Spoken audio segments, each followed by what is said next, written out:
Asia में cricket का सबसे बड़ा मेला सजने को तैयार। सदर एसीसी मोहसिन नकवी ने एशिया कप ट्रॉफी की रुनमाई कर दी। 8 टीम्स एक ट्रॉफी को पाने की जंग लड़ेंगी। कौमी कप्तान सलमान अली आगा कहते हैं एशिया कप के लिए टीम की भरपूर तैयारी है।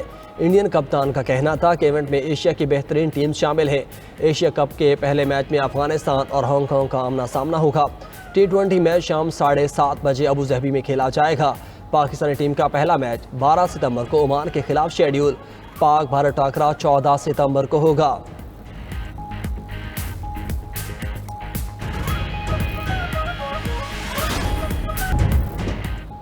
न्यू कराची इंडस्ट्रियल एरिया में सबा सिनेमा के करीब गारमेंट्स फैक्ट्री में खौफनाक आतिशबाजी। आग के बायस 3 मंजिला फैक्ट्री गिर गई। मलबे में फायर फाइटर्स और दीगर इमदादी टीम्स के एहलकारों के दबे होने का खदशा। ऐनी शाहिदीन के मुताबिक इमारत के गिरने से जोरदार धमाका हुआ। आग मजीद 2 इमारतों तक फैल चुकी।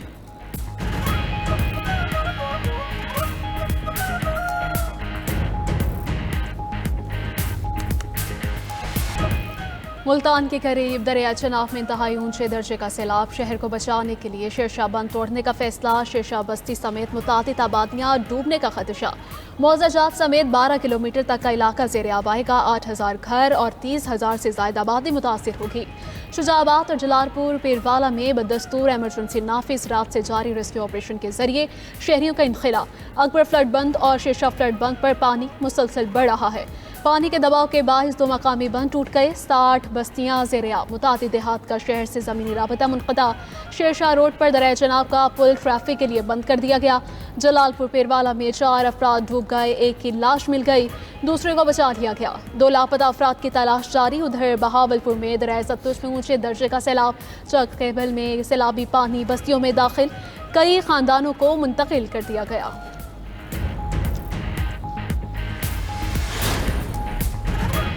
दरिया सतलुज और रावी में भी ऊंचे दर्जे के सैलाब की तबाहकारियाँ। मुतादिद मवाज़े और बस्तियाँ डूब गईं। खड़ी फसलें तबाह हो गईं। लाखों अफराद नकल मकानी पर मजबूर। भारत से मजीद पानी आने से हरीके और फिरोजपुर के मकाम पर ऊंचे दर्जे का सैलाब। बहावलपुर में 100 के करीब बस्तियाँ और मौजाजात ज़ेर-ए-आब आ गए। मिंचनाबाद के मकाम पर भी सतलुज से बड़े पैमाने पर नुकसान। दरिया बेल्ट से भी 1,25,000 से ज़ायद अफराद फ्लड रिलीफ कैंप्स, खैमा बस्तियों और शाहराहों पर पनाह लेने पर मजबूर। जानवरों के लिए चारे की भी शदीद किल्लत। कसूर में हेड गंडा सिंह वाला के मकाम पर पानी का बहाव 3,27,000 क्यूसेक रिकॉर्ड। आरे वाला में भी ऊंचे दर्जे के सैलाब से तबाहकारियों का सिलसिला थम न सका। लोधरा के मुतादिद कमज़ोर बंद टूट गए। अहमदपुर शर्किया के नवाही इलाकों में दर्जनों मकानात सैलाबी पानी में बह गए।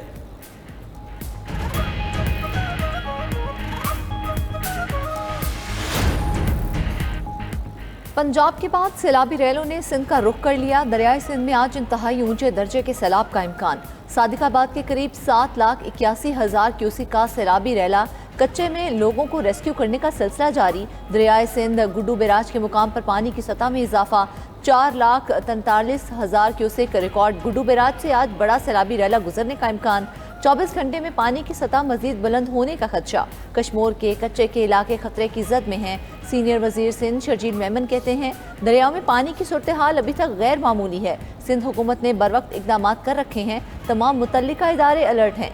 गुज़िश्ता 24 घंटे में मजीद 7,000 से ज़ायद अफराद को महफूज मकामात पर मुंतकिल किया जा चुका। कराची में सुबह से ही वक्फे से बारिश जारी है। आज तेज बारिश का इम्कान। शहर में अर्बन फ्लडिंग की वार्निंग। महकमा मौसमियात के मुताबिक मानसून सिस्टम डीप डिप्रेशन में तब्दील हो चुका। बारिश के 4 से 6 स्पेल हो सकते हैं। 100 मिलीमीटर तक बारिश मुतवक्की है। पेश के इंतजाम के तहत तारिक रोड के दोनों जानिब नो पार्किंग जोन करार। कई स्कूलों में क्लासेज ऑनलाइन कर दी गई हैं। हैदराबाद में भी तेज बारिश के बायस शहर के मुख्तलिफ इलाके और शाहराहें ज़ेर-ए-आब। शहरियों को मुश्किलात दरपेश। जिला भर में तालीमी इदारों में तातील।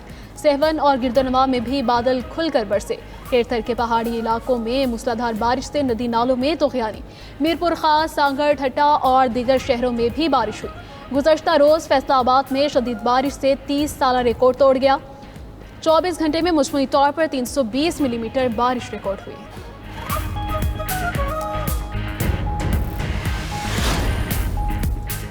एजाज चौधरी की नाअहली से खाली होने वाली सेनेट नशिस्त पर वोटिंग। पंजाब असेंबली में ज़िमनी इलेक्शन के लिए पोलिंग का अमल जारी। अपोजिशन ने वोटिंग का बाइकआउट कर दिया। हुकूमती इत्तेहाद के अरकान वोट कास्ट करने में मसरूफ। नून लीग के राना सनाउल्लाह और अपोजिशन की उम्मीदवार सलमा एजाज के दरमियान मुकाबला। वोटिंग शाम 4 बजे तक जारी रहेगी। उधर एजाज चौधरी की सेनेट इंतखाब रुकवाने की दरख्वास्त। लाहौर हाई कोर्ट ने इंतखाब को पटिशन के हतमी फैसले से मशरूत करार दे दिया। इलेक्शन कमीशन समेत दीगर फरीकैन से 15 रोज में जवाब तलब।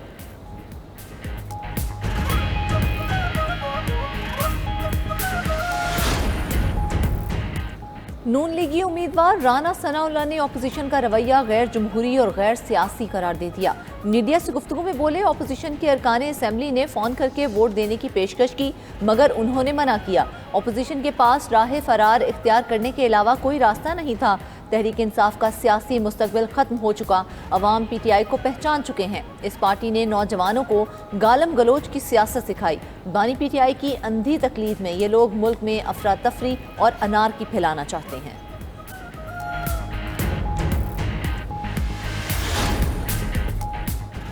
District and session court Islamabad ने बानी PTI और उनकी अहलिया बुशरा बीबी की अबूरी जमानत में तौसी कर दी। बानी PTI की 6 और बुशरा बीबी की 1 मुकदमे में जमानत 7 अक्टूबर तक बरकरार रखी। बुशरा बीबी की जमानत की दरखास्तों पर आज भी फैसला ना सुनाया जा सका। अदालत ने रिमार्क्स दिए कि बानी PTI और बुशरा बीबी की जमानत की दरखास्तों पर इकट्ठा फैसला सुनाया जाएगा।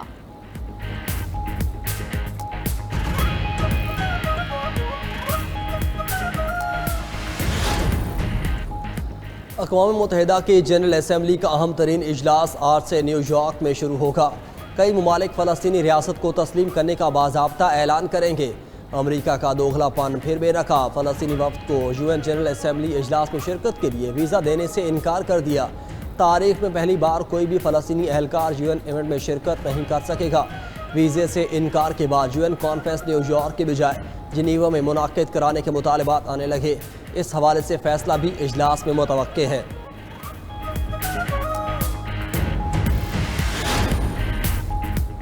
मज़लूम फ़लस्तीनियों के लिए इमदाद ले जाने वाले फ्लोटिला पर मुबैना हमले का वाक़या। ट्यूनिस नेशनल गार्ड्स ने ड्रोन हमले की तरदीद कर दी। कहा, इब्तदाई तहकीकात के मुताबिक कश्ती पर आग एक लाइफ जैकेट में सिगरेट या लाइटर से लगी। किसी बैरूनी हमले के शवाहिद नहीं मिले। फ़लस्तीनियों के लिए इमदाद लेकर जाने वाली कश्ती पर आग भड़क उठी थी। अमला महफूज रहा। कश्ती पर मारूफ समाजी कारकुन ग्रेटा थनबर्ग भी सवार हैं। फ्लोटिला इस वक्त ट्यूनिस में सेदी बोसईद बंदरगाह पर मौजूद है।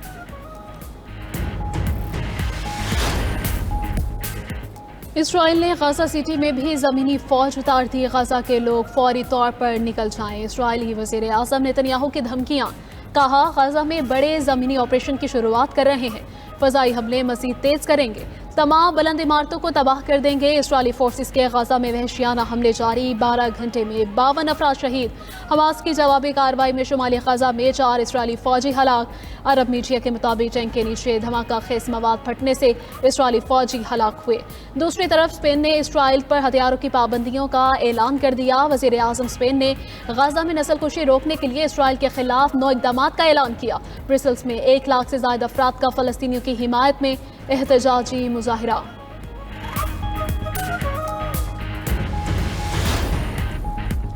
थाईलैंड के साबिक वज़ीर आज़म को 1 साल की कैद जेल में काटना होगी। थाईलैंड की अदालत ने साबिक वज़ीर आज़म की सज़ा पर फैसला सुना दिया।